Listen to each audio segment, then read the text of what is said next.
Hello बच्चों, कैसे हैं आप सब। आशा करती हूँ कि आप सब बहुत अच्छे होंगे और बहुत मज़े में होंगे और आपकी पढ़ाई भी बहुत अच्छी चल रही होगी। तो बच्चों, आज हम पढ़ने जा रहे हैं एक बहुत ही महत्वपूर्ण व्यक्तित्व को, जिनका नाम है डॉक्टर राजेंद्र प्रसाद। तो बच्चों, आज हम जानेंगे डॉक्टर राजेंद्र प्रसाद जी के बारे में। तो बच्चों, आइए शुरू करते हैं इस पाठ को।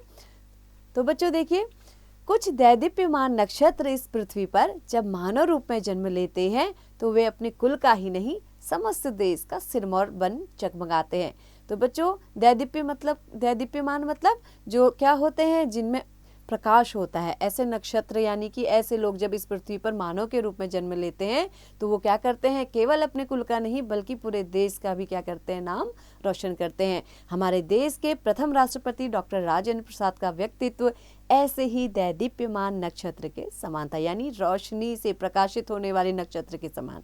किसी भी देश का प्रथम नागरिक या राष्ट्र प्रमुख अत्यंत त्यागमय और सादा जीवन यापन करने वाला हो सकता है, इसका वे प्रत्यक्ष प्रमाण थे।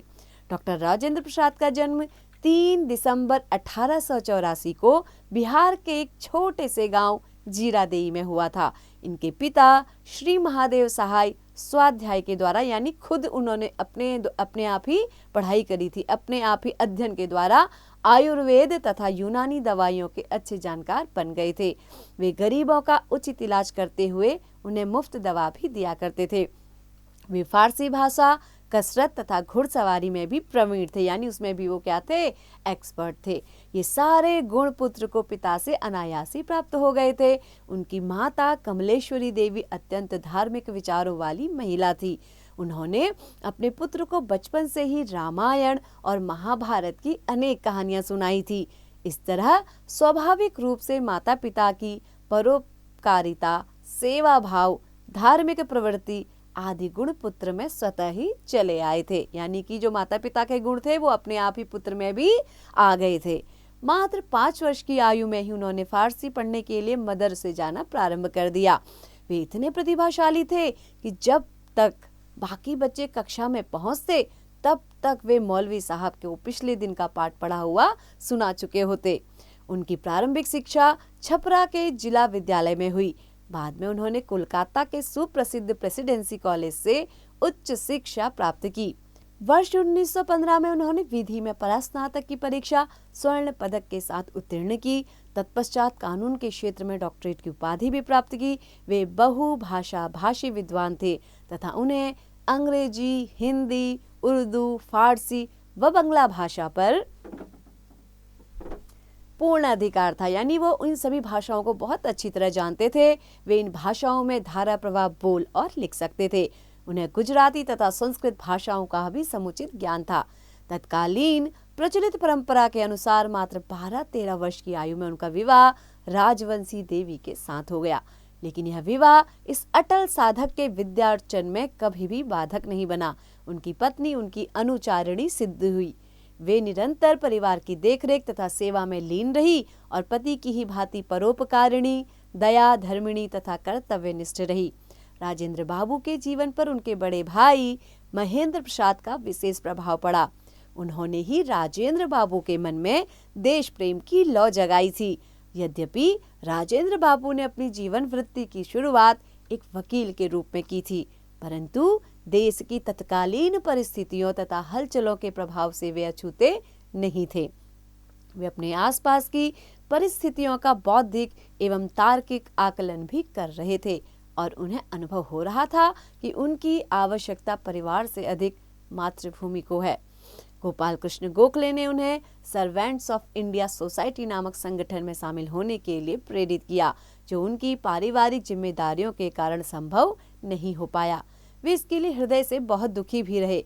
वस्तुतः संपूर्ण परिवार का भार वे अपने भाई पर डालना ही नहीं चाहते थे। स्वदेशी आंदोलन, बहिष्कार आंदोलन आदि पूरे उफान पर थे। डॉक्टर राजेंद्र प्रसाद भी अब इनसे अछूते न रह सके। जब विदेशी वस्तुओं की होली जलाने का समय आया तो उनके पास कोई भी विदेशी वस्त्र न था। उनका झुकाव आश्चर्यजनक रूप से पहले से ही स्वदेशी वस्तुओं की ओर था। चंपारण आंदोलन में राजेंद्र बाबू ने खुलकर भाग लिया और गांधी जी के विश्वास पात्र बन गए। स्वतंत्रता आंदोलन के साथ जुड़कर भी वे सामाजिक समस्याओं के प्रति अपने दायित्वों को नहीं भूले।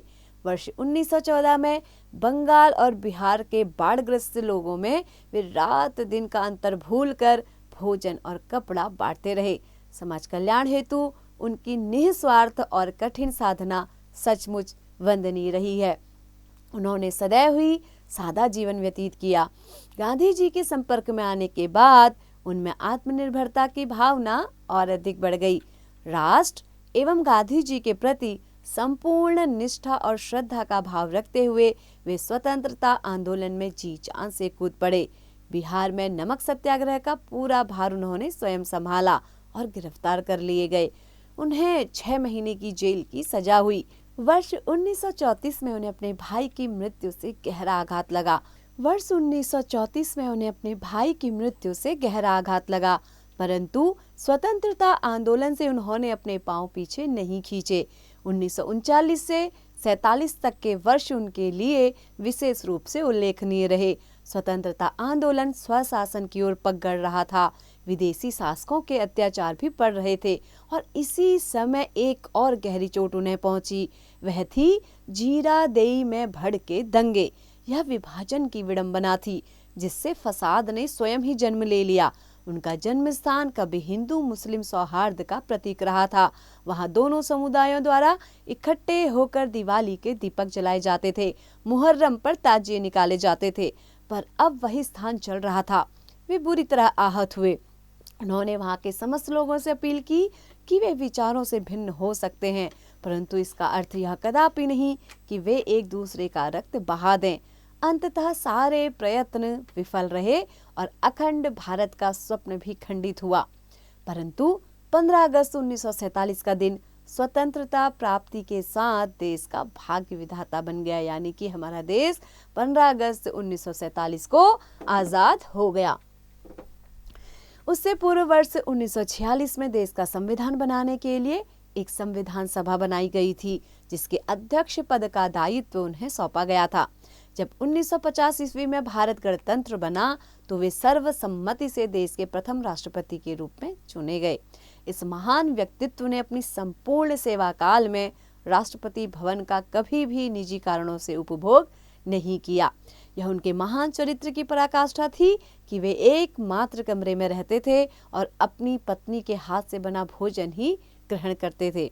ऐसे निस्वार्थ राष्ट्र प्रेमी को शत शत प्रणाम।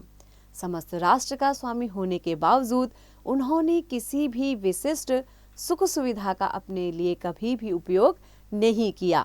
वे स्वयं रेलवे के सामान्य श्रेणी में ही यात्रा करते थे। जनसंपर्क में रहना तथा आम लोगों से मुलाकात करना उन्हें बहुत भाता था। उनके द्वारा रचित कुछ विशिष्ट पुस्तकों में उनकी आत्मकथा सर्वोपरि है तथा चंपारण में सत्याग्रह, बापू के कदमों में आदि उनके प्रमुख उल्लेखनीय पुस्तकों में शामिल हैं। वे अब तक भारत के एकमात्र ऐसे राष्ट्रपति हैं जो 2 बार राष्ट्रपति चुने गए। सन 1962 में उन्हें भारत रत्न की उपाधि से सम्मानित किया गया, जिसके वे सच्चे अर्थों में हकदार थे। 28 फरवरी 1963 को पटना में उनकी इह लीला समाप्त होने के साथ एक महान आत्मा इस संसार से विदा हो गई। बच्चों, इह लीला समाप्त होना मतलब इस श्लोक में उनकी लीला यानी कि उनकी मृत्यु हो गई। कब? 28 फरवरी 1963 को। तो बच्चों, आपने इसमें डॉक्टर राजेंद्र प्रसाद जी के बारे में जाना, उनके व्यक्तित्व के बारे में जाना, हमारे देश के ऐसे राष्ट्रपति जो 2 बार राष्ट्रपति बने। तो बच्चों, आशा करती हूँ कि आप सभी उनके व्यक्तित्व से प्रेरणा लेंगे। ऐसे ही पढ़ते रहिए, आगे बढ़ते रहिए और हाँ, अभ्यास करना बिल्कुल ना भूलें।